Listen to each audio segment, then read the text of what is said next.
Ayun. So, good evening sa inyo guys. Ngayon po ay Wednesday, May 6, 2026 at mukhang okay yung yung galaw na natin ngayon. Medyo sumisipa yung mga stocks natin, especially yung mga minero, mga miners natin.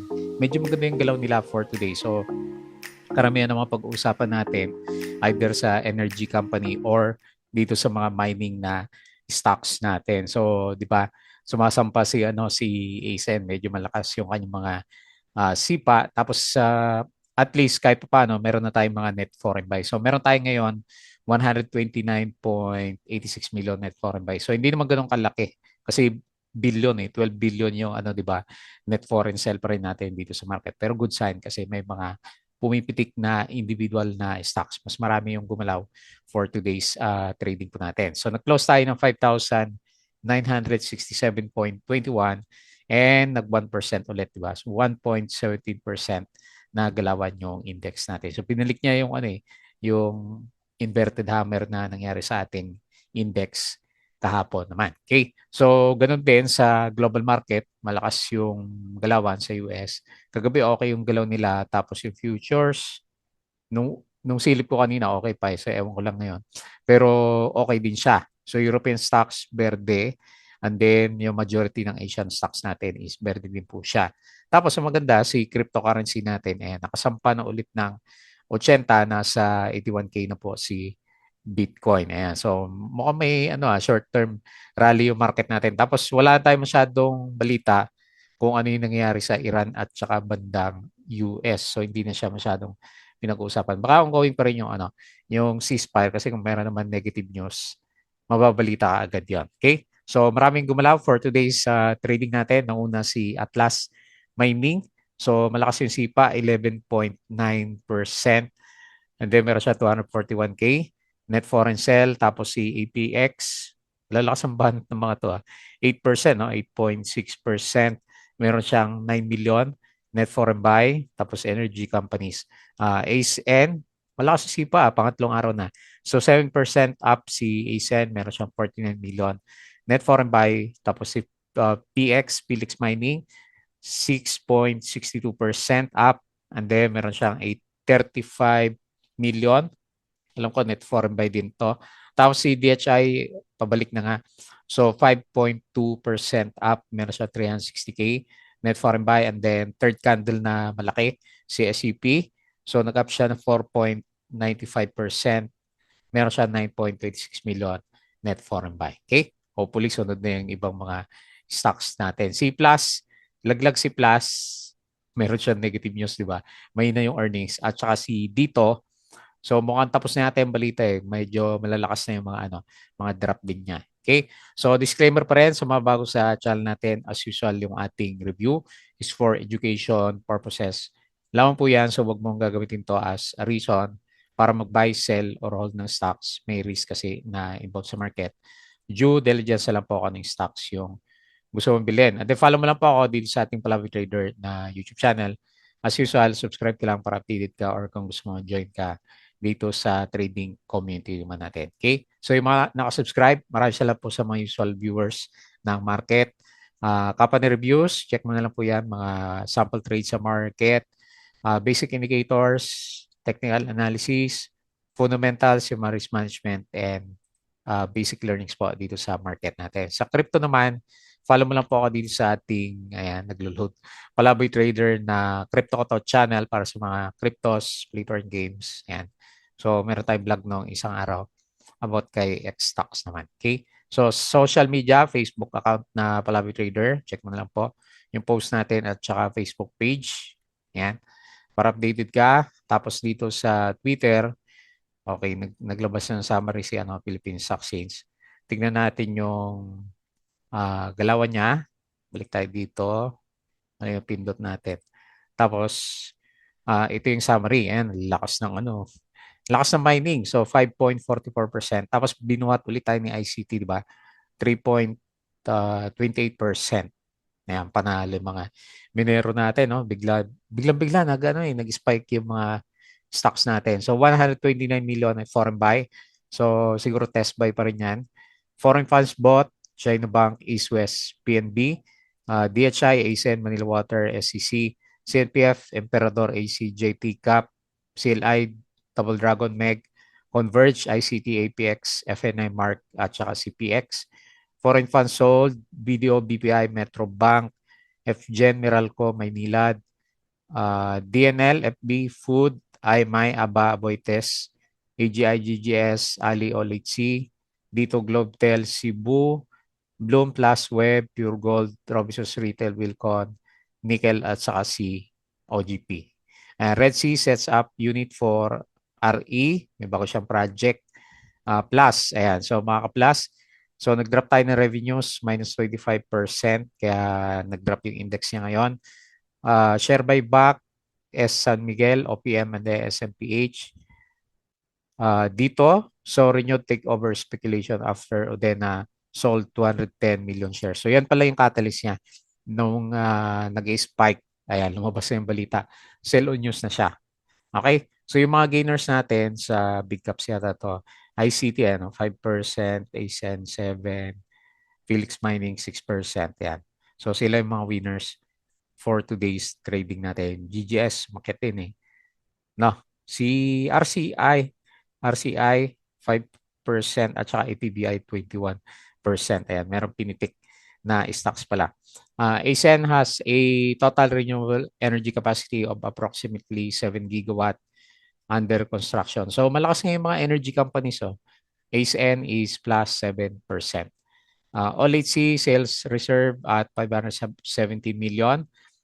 Tapos si DigiPlus sees softer gambling amid fuel-driven inflation but fundamentals remain intact. Okay. ASEN is reconsidering raising fresh equity after shelving 30 billion rights offer. RCR declares cash dividend. Ayan, may dividend doon, mga REITs. DigiPlus, Felix due to lower metal output at Pandakmal resulted partially damaged portion. Meralco is seeking approval to refund 9 billion to customers. Ang mahal ng kuryente sa Pilipinas. Bell starts talks with foreign casino operators. Maynilad is seen likely to enter the Philippine stock exchange. Ayan. So pasok daw. Plus, delikado, 33% drop, baka matanggal sa blue chips. Tapos sa US market, malakas nga po yung closing nila kagabi. Okay? So, andito yung mga balita ng iba. Meron ba dito? Wilcon, Q1 profit up 4.9. DigiPlus earnings down 33%. Okay. So, andito yung ibang balita. Tapos yung US market natin kahapon naman. Okay? So, check mo na lang yan. Wala namang additional news doon sa doon sa impeachment, di ba? Okay, so patalastas ulit yung ating Patreon channel, yung mga gusto ng guide. Check nyo lang po yung Patreon channel natin. Okay? So, punta tayo dito sa index. Okay. So, mukhang nagbago yung ihip ng hangin natin. Nararamdaman natin, nagtatalbugan yung mga individual stocks. So, hopefully, mag-retest ulit tayo ng MA100 in the short term. Ang maganda makita may 500 o siguro mga 300 million na net foreign buy or makalabas ulit yung RSI natin dito sa 50, no? Kasi 48 pa lang naman siya eh.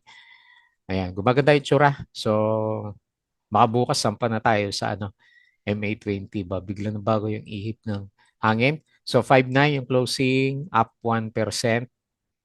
Tapos, meron tayong 129 million net foreign buy. Okay? So, good sign para sa market. APBI yung nanguna.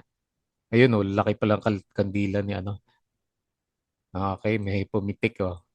So hopefully mag-ceiling naman. Wala tayong nakikita mga ceiling eh. 21%.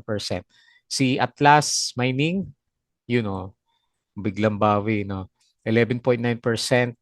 EPX 8.68. Kala mo, wala na itong mga ito eh.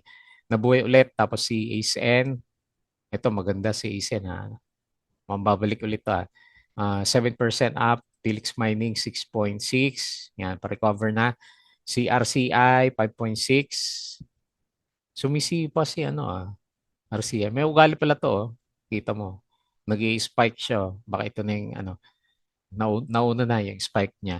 Tapos si FNI 5.24%. Ayan, pabalik na. DHI 5.2. Uy, mukhang magbe-breakout. ICT, ang lakas niya ngayon, no? 5%.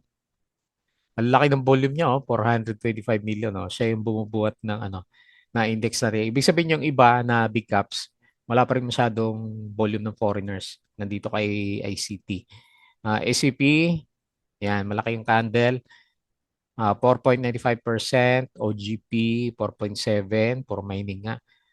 Shell PH 4.58, MRC 4.3. Ayan, sipag ngayon ng mga traders sa IMI. Ang ganda rin na ito. 4.03%, GGS 3.7, kaya pa, Tech, walang volume. 3.17, Lipanto, nabuhay din, 2.69, and lastly, si Monde. Okay, hopefully mag-uptrend. 2.29%. Okay? So sa losers natin, sina BHI, minus 7.89%. Tapos may volume na lang. Plus, minus 6.35. Nako, downtrend. Dito, ayan, Dow G plus red. Alam mo na, minus 6%. Tapos sino pa? Okay, hanap ulit tayo, may volume dito. Si Ionix, minus 3.7. Si SPNEC, napagod na yata.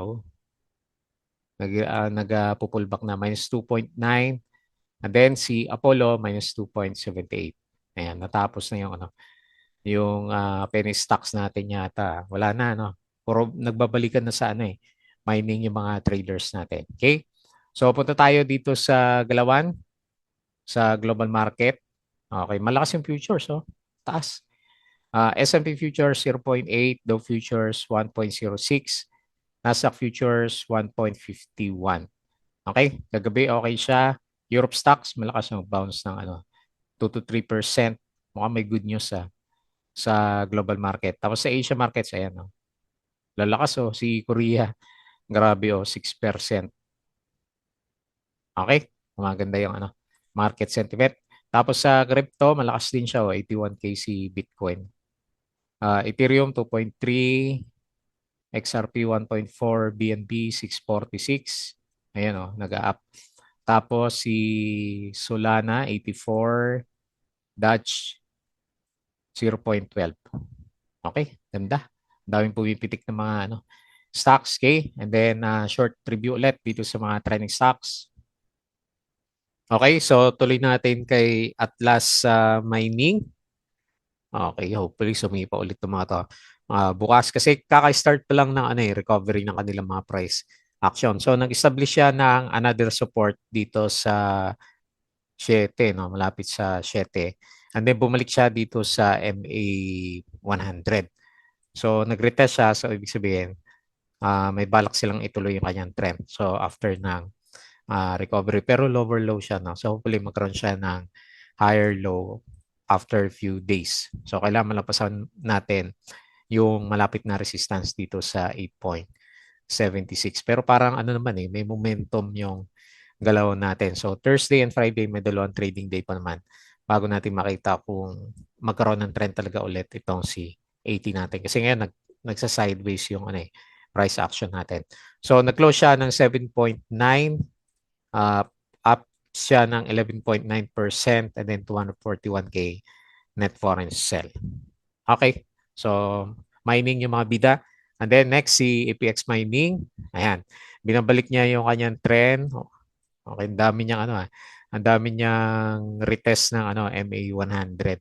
Pero at least kada retest niya tumataas yung nakakaroon siya ng higher lows.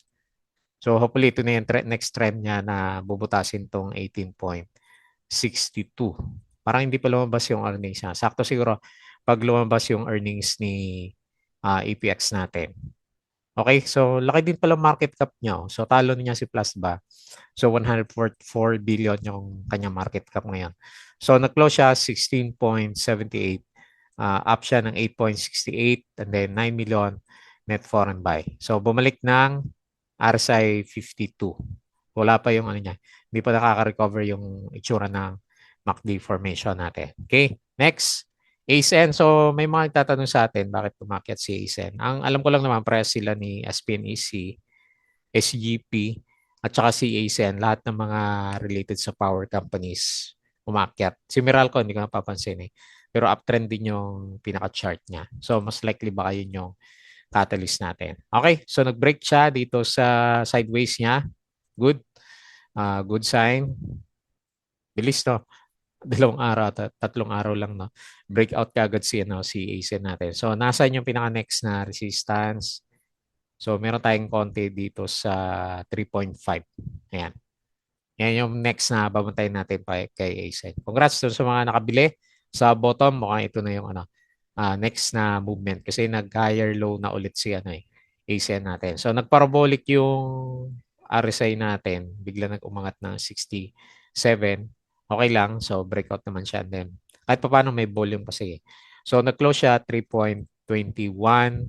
Up siya ng 7% and then more than 49 million net foreign buy. Okay? Next, mining ulit. Felix Mining. Dapat pala dito tayo tumambay sa mga mining stocks. No? Pero nung pabagsak, di ba, syempre, kung puro mining yung hawak mo, nakakatakot din. Di ba? Kasi sabay-sabay din silang bumagsak eh. Ayan. Hindi na siya nag-retest dito sa 8.58. So, nag-higher low. So, meron tayo resistance dito sa MA100. Ano ba yung earnings nito? Okay din. No? Palabas pa lang, no? Wala pa yung mga earnings nila ng mga mining stocks natin eh. So, pabalik din siya dito sa RSI 51, 48 na siya. Hindi pa nagre-recover yung MACD formation natin. So, nag-close si Felix Mining 9.5, 6.62%. Ganda rin yung sipa. Meron siyang, ito maganda, meron siyang 35 million net foreign buy. Okay? Next, mining stocks. So, considered as mining na tong si DHI. Ayun. So, matutuloy na kaya to mag-ala SUP kaya tong si DHI natin. Okay. So, ganda. Ganda ng trend niya, oh. Tagal ng RSI niya, no? Dito sa uptrend, no? Okay, bullish. So, nag-close siya 8.3. Okay. Maganda na yung trend. 5.2% up and then 360K net foreign buy. And then si SCP, ayan, mga SCP holders, congrats. So, another breakout, wala resistance. Malayo pa resistance ito, nasa taas pa. So, ang kailangan mo siguro dito, extended Fibonacci na, no? Kasi malakas na yung niya eh. Yun, malakas yung sipa. So, kung tuloy-tuloy yung trend natin, 29, no? O, tanggalin ko muna, baka masyadong ma-hype. Kasi medyo overbought na rin kasi yung niya, RSI 79. So, ganda rin ang trend niya, no? Na-sustain niya yung yung RSI level natin. Okay. Galing. So, nag-close siya 26.5, up 4.95%. And then, meron siya 9.26 million net foreign buy. Okay. So, gumanda na from the last few days si PSE. Pero kulang pa rin tayo ng foreigners. Yun yung magtutulak siguro sa atin dapat na makabalik dito sa gap. So, may gap kasi na kailangang i-fill dito eh. Diba? So, hindi nakalabas sila kaagad. So, tingnan natin. Malam mo, ito na yung recovery na inaantay natin, di ba? Okay po, so yun lang muna. 2 days pa. So, malalaman natin yan. Bago tayo close, please don't forget to subscribe ulit dito sa ating Palawi Trader na YouTube channel. Join ka lang sa group kung gusto mo ng guide. Crypto ko to, follow mo na lang. May bago tayong vlog dyan. Facebook account, Facebook page, Twitter, and Patreon sa mga gusto ng guide. Sali lang po kayo sa group. Okay po, so yun lang. Maraming salamat. Kita ulit tayo bukas.